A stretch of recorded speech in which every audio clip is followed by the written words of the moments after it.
پیر کامل میں عمیرہ احمد پارٹ 15۔ وہ ہلو کی آواز پر پلٹی۔ اس سے چند قدم کے فاصلے پر سالار کھڑا تھا۔ وہ اپنی اسی بے ڈھنگے حلیے میں تھا۔ ٹی شرٹس کے سارے بٹن کھلے ہوئے تھے اور وہ خود جینس کی جیبوں میں ہاتھ ڈالے کھڑا تھا۔ ایک لمحے کے لیے امیمہ کی سمجھ میں نہیں آیا کہ وہ کس طرح کے رد عمل کا اظہار کرے۔ سالار کے ساتھ تیمور بھی تھا۔ آؤ اس لڑکی سے ملواتا ہوں تمہیں۔ سالار نے امیمہ کو کتابوں کی دکان پر دیکھا تو قریب چلا آیا۔ تیمور نے گردن موڑ کر دیکھا اور حیرانی سے کہا، اس چادر والی سے؟ ہاں۔ سالار نے قدم بڑھائے۔ یہ کون ہے؟ تیمور نے پوچھا۔ یہ وسیم کی بہن ہے، سالار نے کہا۔ وسیم کی؟ مگر تم اس سے کیوں مل رہے ہو؟ وسیم اور اس کی فیملی تو خاصی کنزرویٹو ہے، اس سے مل کر کیا کرو گے؟ تیمور نے امیمہ پر دور سے ایک نظر ڈالتے ہوئے کہا، پہلی بار نہیں مل رہا ہوں، پہلے بھی مل چکا ہوں، بات کرنے میں کیا حرج ہے؟ سالار نے اس کی بات سنی انسنی کرتے ہوئے کہا۔ امیمہ نے میگزین ہاتھ میں پکڑے ایک نظر سالار کو اور ایک نظر اس کے ساتھ کھڑے لڑکے کو دیکھا جو تقریباً سالار جیسے ہی حلیے میں تھا۔ How are you? سالار نے اسے اپنی طرف متوجہ دیکھ کر کہا۔ فائن۔ امیمہ نے میگزین بند کرتے ہوئے اسے دیکھا۔ یہ تیمور ہے، وسیم سے اس کی بھی خاصی دوستی ہے، سالار نے تعارف کروایا۔ امیمہ نے ایک نظر تیمور کو دیکھا، پھر ہاتھ کے اشارے سے شاپنگ سینٹر کے ایک حصے کی طرف اشارہ کرتے ہوئے کہا، وسیم وہاں ہے۔ سالار نے گردن موڑ کر اس طرف دیکھا جس طرف اس نے اشارہ کیا تھا اور پھر کہا، مگر ہم وسیم سے ملنے تو نہیں آئے؟ تو امیمہ نے سنجیدگی سے کہا، آپ سے بات کرنے آئے ہیں، مگر میں تو آپ کو نہیں جانتی، پھر آپ مجھ سے کیا بات کرنے آئے ہیں؟ امیمہ نے سرد میری سے کہا۔ اسے سالار کی آنکھوں سے وحشت ہونے لگی تھی۔ کاش یہ کسی سے نظریں جھکا کر بات کرنا سیکھ لیتا، خاص طور پر کسی لڑکی سے۔ اس نے میگزین دوبارہ کھول لیا۔ آپ مجھے نہیں جانتی؟ سالار مذاق اڑانے والا انداز میں ہنسا۔ آپ کے گھر کے ساتھ ہی تو میرا گھر ہے۔ یقیناً ہے، مگر میں آپ کو ذاتی طور پر نہیں جانتی، اس نے اسی رکھائی سے میگزین پر نظریں جمائے ہوئے کہا۔ چند ماہ پہلے آپ نے ایک رات میری جان بچائی تھی، سالار نے مذاق اڑانے والے انداز میں اسے یاد دلایا۔ میڈیکل کی اسٹوڈنٹ ہونے کی حیثیت سے یہ میرا فرض تھا، میرے سامنے کوئی بھی مر رہا ہوتا میں یہی کرتی۔ اب مجھے ایکسکیوز کریں، میں کچھ مصروف ہوں۔ سالار اس کے کہنے کے باوجود ٹس سے مس نہیں ہوا۔ تیمور نے اس کے بازو کو ہولے سے کھینچ کر چلنے کا اشارہ کیا۔ شاید اسے وسیم کے حوالے سے امیمہ کا لحاظ تھا، مگر سالار نے اپنا بازو چھڑا لیا۔ میں اس رات آپ کی مدد کے لیے شکریہ ادا کرنا چاہتا تھا، حالانکہ آپ نے مجھے پروفیشنل طریقے سے ٹریٹ نہیں دیا تھا، اس بار سالار نے سنجیدگی سے کہا۔ امیمہ نے اس کی بات پر میگزین سے نظریں ہٹا کر اسے دیکھا۔ آپ کا اشارہ اس تھپڑ کی طرف ہے، تو ہاں وہ بالکل پروفیشنل نہیں تھا اور میں اس کے لیے معذرت کرتی ہوں۔ میں نے اسے مائنڈ نہیں کیا، میرا اشارہ اس طرف نہیں تھا، سالار نے لاپرواہی سے کہا۔ مجھے توقع تھی کہ آپ اس تھپڑ کو مائنڈ نہیں کریں گے، کیونکہ اسی کے مستحق تھے، اور ایک نہیں 10۔ اس نے جملے کا آدھا حصہ ضبط کر لیا۔ ویسے آپ کا اشارہ کس طرف تھا؟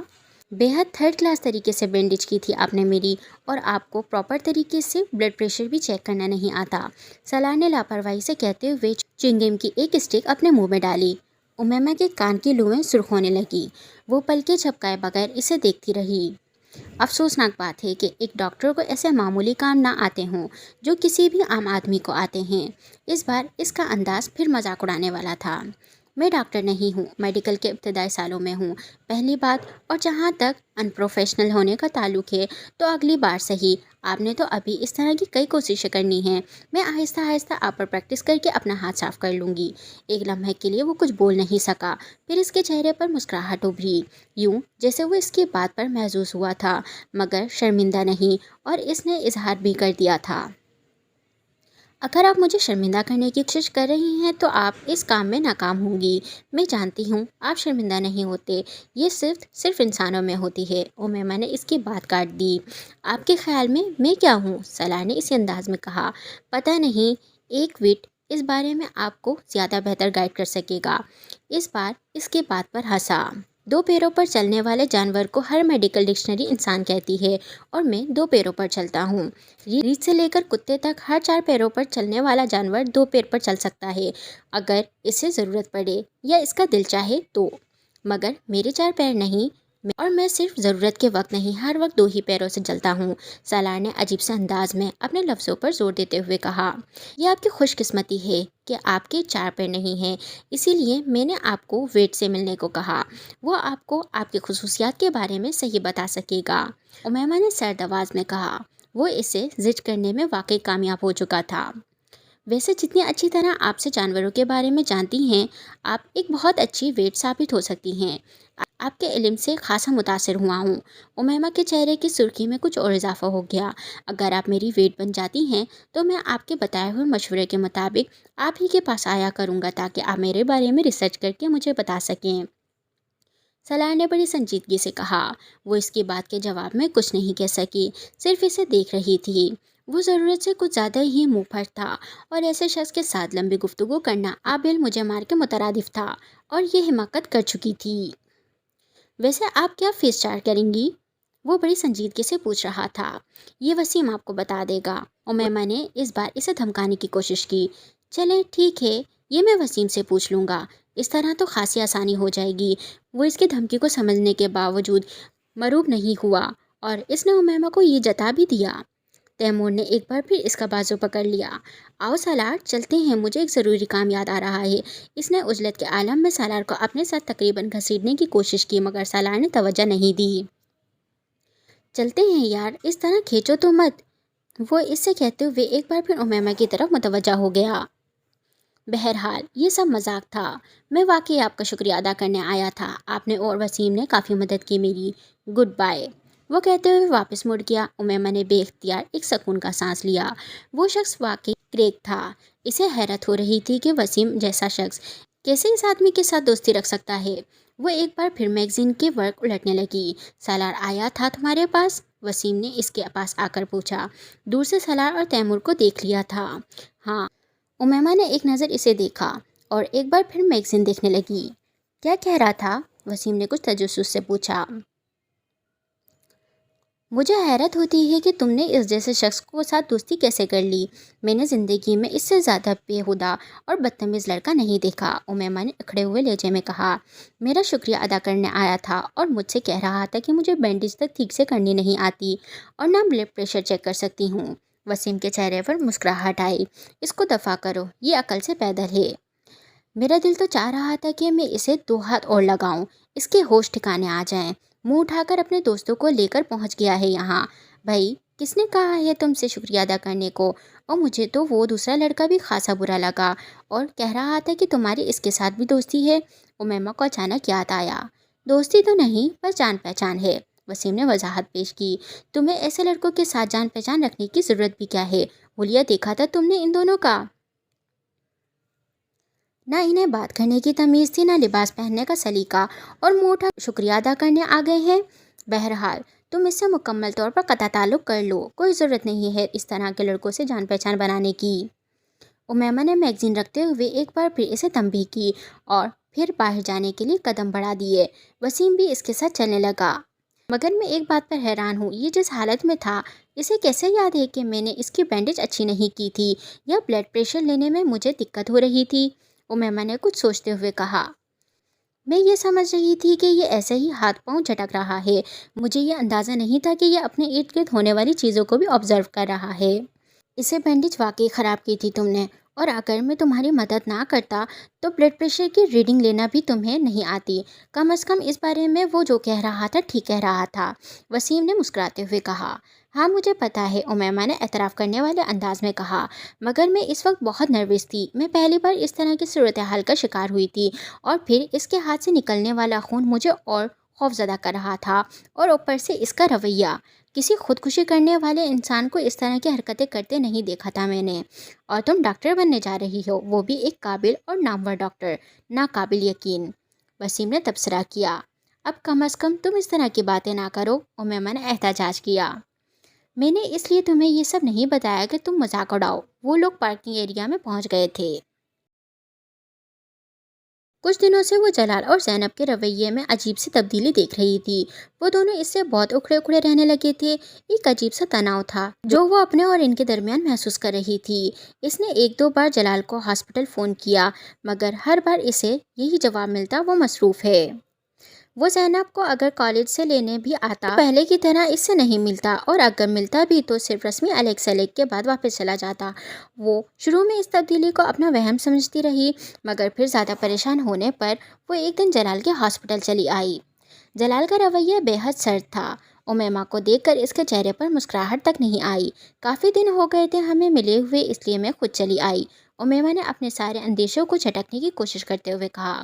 میری تو شفٹ شروع ہو رہی ہے، امیمہ نے حیرانی سے اسے دیکھا۔ زینب بتا رہی تھی کہ اس وقت آپ کی شفٹ ختم ہوتی ہے، میں اسی لیے اس وقت آئی ہوں۔ وہ ایک لمحے کے لیے خاموش رہا، پھر اس نے کہا، ہاں صحیح ہے، مگر آج میری کوئی اور مصروفیات ہے۔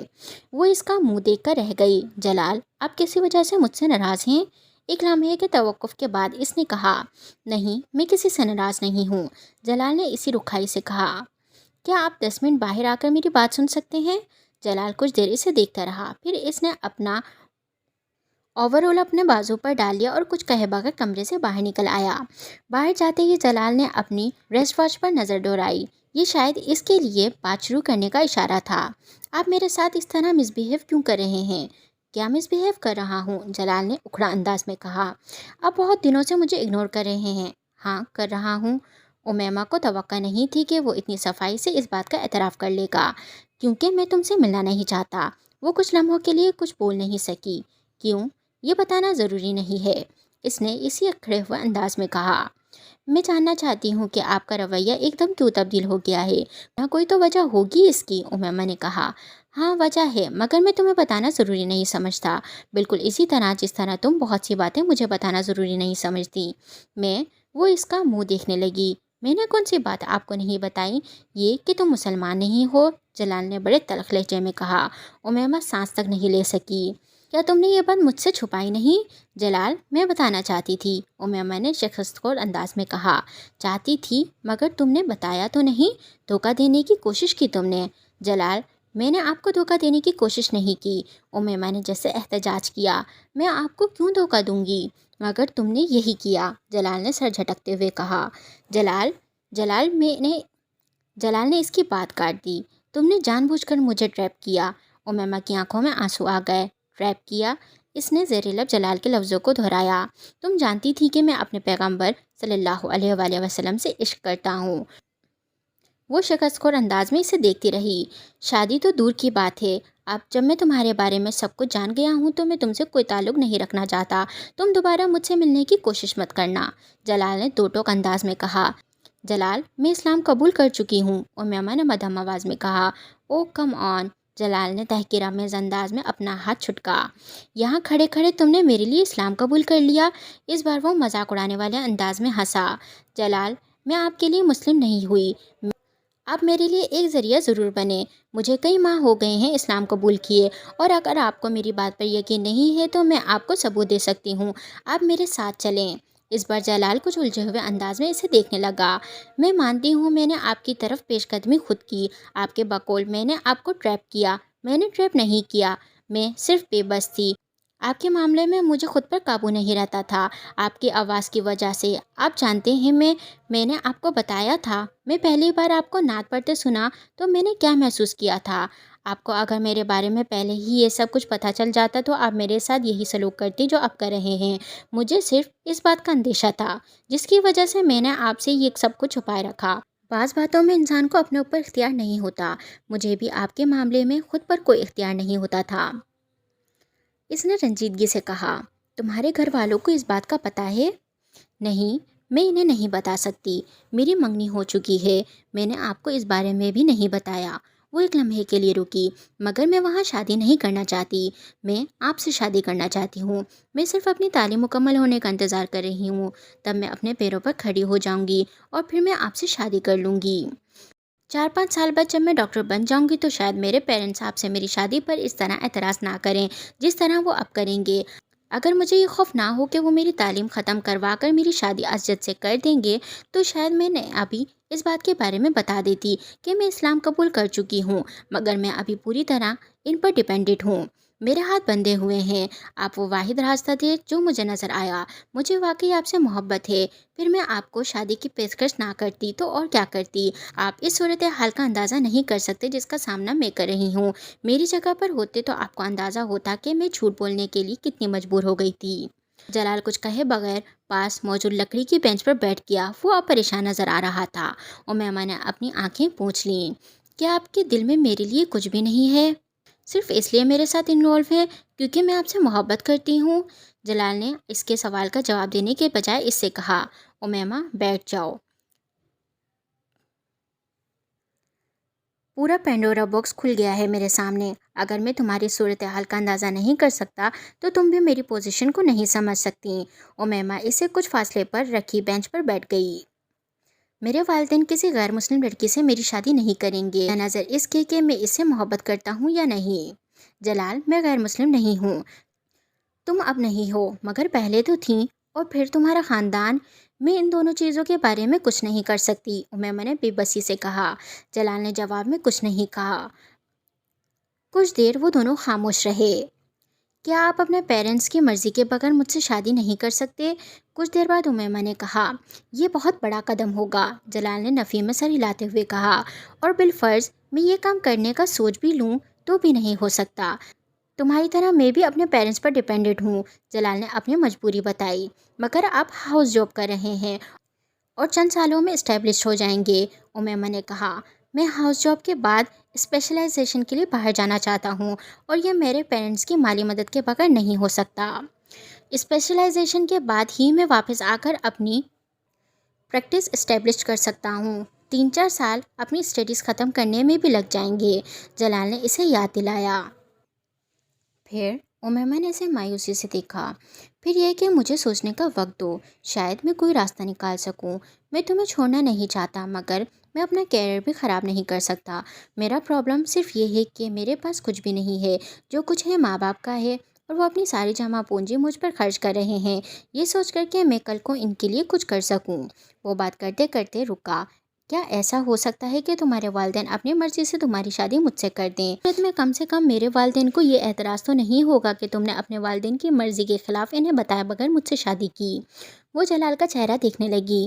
میں نہیں جانتی ایسا ہو سکتا ہے یا نہیں، میں کچھ بھی نہیں کہہ سکتی۔ وہ میری بات مانیں گے یا نہیں؟ امیمہ نے کچھ مایوسی کے عالم میں بات ادھوری چھوڑ دی۔ جلال بات مکمل ہونے کا انتظار کرتا رہا۔ میری فیملی میں آج تک کسی لڑکی نے اپنی مرضی سے باہر کسی لڑکے سے شادی نہیں کی، اس لیے میں یہ نہیں بتا سکتی کہ ان کا رد عمل کیا ہوگا، مگر میں یہ ضرور بتا سکتی ہوں کہ ان کا رد عمل بہت برا ہوگا، بہت برا۔ مجھ سے بہت محبت کرتے ہیں لیکن مجھے اجازت نہیں دے سکتے کہ میں اتنا بڑا قدم اٹھاؤں۔ آپ کو اندازہ ہونا چاہیے کہ میرے بابا کو کتنی شرمندگی اور بے عزتی کا سامنا کرنا پڑے گا۔ صرف میرے لیے تو وہ سب کچھ نہیں بدل دیں گے۔ اگر مجھے اپنی فیملی سے مدد کی توقع ہوتی تو میں گھر سے باہر سہاروں کی تلاش میں نہ ہوتی، نہ ہی آپ سے اس طرح مدد مانگ رہی ہوتی۔ دھیمے لہجے میں اپنی آواز پر لرزش پاتے ہوئے اس نے جلال سے کہا۔ امیمہ میں تمہاری مدد کروں گا، میرے پیرنٹس میری بات نہیں ٹالیں گے، سمجھانے میں کچھ وقت لگے گا مگر میں تمہاری مدد کروں گا، میں انہیں منا لوں گا۔ تم ٹھیک کہتی ہو، مجھے تمہاری مدد کرنی چاہیے، وہ پرسوچ مگر الجھے ہوئے انداز میں اسے کہہ رہا تھا۔ امیمہ کو عجیب سی دھارس ہوئی، اسے جلال سے یہی توقع تھی۔ امیمہ نے سوچا میرا انتخاب غلط نہیں تھا۔ ناول ابھی جاری، اگر آپ کو پسند ہے ہمیں کامنٹ سیکشن میں ضرور بتائیں، ہمارے چینل کو سبسکرائب کریں۔ شکریہ۔